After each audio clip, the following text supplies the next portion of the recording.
hiciste una propuesta de un sistema de flotación asistida. ¿Qué es esto? ¿Qué estás viendo, digamos? ¿Qué es lo que de alguna manera te cierra y qué no te cierra del actual esquema económico? Antes de comenzar, una sugerencia. Suscríbete ahora a Play en el botón de suscripción o en el link debajo del video. Ahora comencemos. Si no hubiera elecciones de por medio, probablemente el gobierno encararía una resolución del tema cambiario diferente, que significa, bueno, cómo salimos del cepo y qué puede pasar. Yo creo que lo que Argentina tiene que garantizar es que si levanta el cepo o por alguna razón hay corridas cambiarias que en Argentina son habituales y considerando que hay 100.000 millones de dólares equivalentes en pesos entre circulante, depósitos y bonos que tiene la gente, vos tenés una masa de pesos enorme, de ninguna manera podemos hablar que el peso es escaso, pues el peso puede parecer escaso en algún momento, pero tenés una masa de pesos muy grande, no tenés ningún respaldo en dólares de esos pesos, y si hubiera corridas, si hoy subiéramos un tequila, vaya a saber, la devaluación puede ser el 100 o 200%, puede ser cualquier cosa. Entonces, vos necesitas un esquema en Argentina para la defensa del peso, si querés un peso fuerte o un peso que no tengas riesgo de hiperinflación, tenés que tener un sistema antipánico, que no lo podés lograr razonablemente acumulando reservas porque eso es muy lento, necesitas préstamos externos. Entonces, la pregunta es, ¿quién te puede dar esos préstamos? ¿El FMI o avalado por el FMI? Porque nadie te va a prestar tampoco plata si el FMI no te avala. Estamos hablando de cantidades importantes, no menos de 30.000 millones de dólares libres, nuevos, no para pagarle al fondo, sino para tener para intervención cambiaria. Entonces, ¿el fondo te prestaría 30.000 millones de dólares para que vos vendas a 1.000, 1.100, 1.200? No, porque ellos consideran que tenés un atraso cambiario, no van a cambiar sus metodologías porque vos se lo pidas, y entonces nunca te habilitarían para que vendas a esos valores. Ahora, ¿te pueden habilitar si tenés que vender a 2.000 en una situación de pánico? Y yo creo que ahí las probabilidades aumentan, tanto del fondo como de otros inversores. Entonces, juntarlo a Elon Musk, con el JP Morgan, con este, con el otro, con BlackRock, con lo que sea, y podés armar masas de maniobra para contar con fondeos que te permitan solo para casos de pánico. Ahora, eso es la parte nominal. Por ejemplo, si hoy Argentina tuviera una corrida porque vino un shock externo como el de Brasil, pero multiplicarlo por 2. Ponele que en Brasil de pronto se va de las manos y se va a 10 el dólar de Brasil. Bueno, tenés un lío terrible. Entonces acá tendrías una corrida espectacular. Entonces vos quedás a merced del mercado. Cuando tuviste el efecto tequila, te cayeron 20% de los depósitos. Hoy sería como que más o menos 20.000 millones de pesos quisieran convertirse a dólares en pocas semanas. Sería un desastre, sería un caos.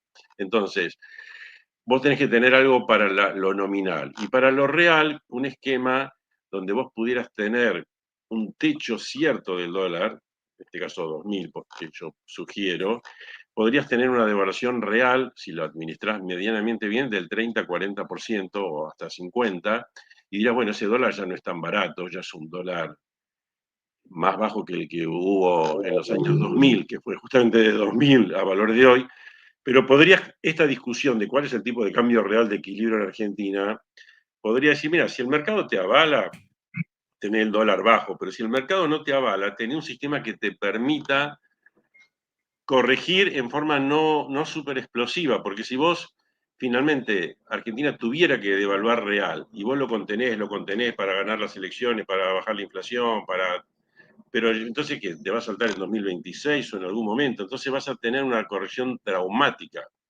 Entonces, si vos te fijás, el propio Sturzenegger en un libro que hizo en su momento, Yo me quiero ir, decía que lo que pasó en el 2002 terminó siendo una corrección traumática de algo que Argentina tenía que hacer, que era tener un dólar más alto. Pero es como que vos tenés que poder tener un sistema que te permita esa flexibilidad, no cualquier flexibilidad, porque cualquier flexibilidad es hiperinflación. Pero decir, che, el dólar está en 1.000 o 1.300 para ponerlo en valores de hoy, o en términos reales, ¿en qué valor podemos tenerlo? Ahora tengo una consulta respecto a esto. ¿No es esto lo que está buscando Caputo, que justamente está abriendo la negociación con el fondo para cerrar en el primer cuatrimestre, que está buscando los repos, que está buscando financiamiento? Es decir, por ahí uno puede decir también la virtud de este esquema es que se hizo sin financiamiento.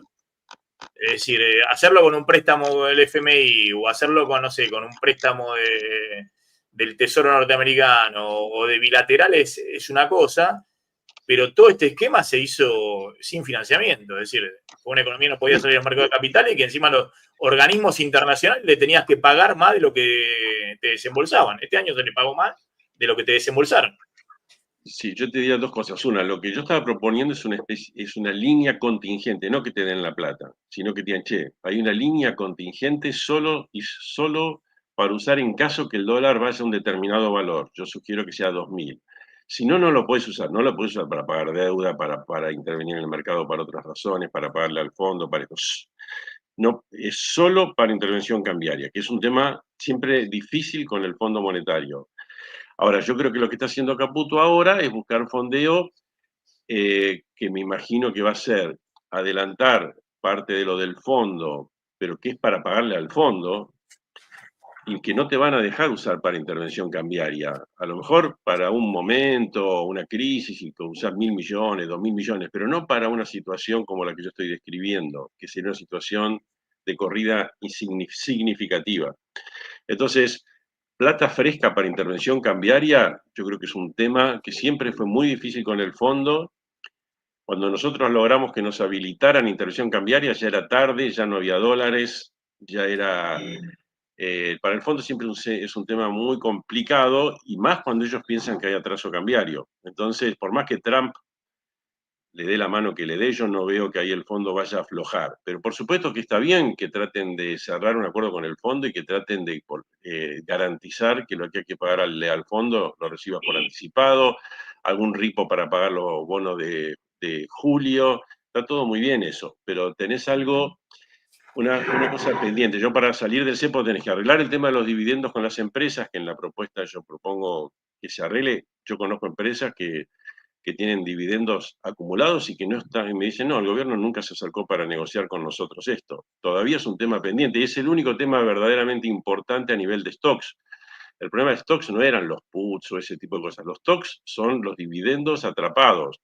Entonces vos tenés que tener una solución ad hoc para eso, una mezcla de Bopreal y dólares contantes y sonantes, por ahí con 3.000 millones de dólares efectivo y con un esquema de tipo Bopreales solucionás el problema, y ahí podés abrir el cepo, y al principio no deberías tener ningún problema y estaría cotizando al valor actual, digamos, del, del CCL, pero no tendrías que tener ningún problema. Lo que pasa es que el esquema quedaría muy expuesto a la fragilidad financiera de la que yo te hablo. Si mañana tenés una especie de efecto tequila y vos no tenés dólares en el Banco Central, cosa que no tendrías para intervenir cambiariamente, y tenés un desastre acá. Tenés un desastre porque la devaluación puede ir a 100% de suba del dólar en pocas semanas. Pero para un segundo, te hago otra pregunta sin chicanas. Si hubiese ocurrido lo que ocurrió en Brasil o lo que estamos viendo en las últimas semanas con toda la región depreciando, bueno, y sobre todo Brasil, una devaluación que no se veía hace muchísimo tiempo, y el escenario económico fuera el del año pasado, es decir, cepo con brecha de 200%, 150%, hubiese sido un caos. Es decir, la brecha la ibas a buscar a un dólar sin techo. Bueno, no, es contrafáctico, pero ni siquiera me parece que ahora es el tema relevante que hubiera pasado. Sí, también No, pero te lo pregunto si porque no hubiera habido sequía, si no hubiera habido se sequía. movió 10% el dólar blue, se movió 10% el dólar blue, el financiero. El Banco Central hizo una apuesta fuerte con dólar y con bono de 2 días y lo planchó. Está bien, estamos en un entorno todavía, en este entorno, por eso, si vos mañana levantaras el cepo, yo creo que no pasa nada en Argentina, no pasa nada malo. Es decir, porque estás en una buena onda, todavía tenés un montón de dólares que entraron por el blanqueo que todavía se van a volcar al sistema financiero. No sabemos si van a ser 5.000, 6.000, 7.000, pero todo el mundo está expectante de toda la buena onda. Lo del real, o lo de esta semana, cuando empezó a subir el dólar, fue como una interrupción, diría, bastante pasajera, en una cosa que viene bien, porque viene bien la baja de la inflación, viene bien el rico país. Estamos en una buena onda con una interrupción momentánea. Y estuvo bien, el gobierno interviene, alguno podrá decir no debería intervenir, pero interviene con poco y lo logra domar al mercado. Pero no estamos hablando todavía de algo de envergadura. O sea, yo lo que creo, ¿por qué no levantás el cepo? Digamos, si fuera, ¿por qué el gobierno no levanta el cepo? Porque en el fondo tiene miedo, porque vos tenés un amortiguador con la brecha cambiaria. Te sube primero la brecha, pero la inflación todavía no se mueve, nada. Ahora, si vos tenés el dólar flotando, tenés más riesgos.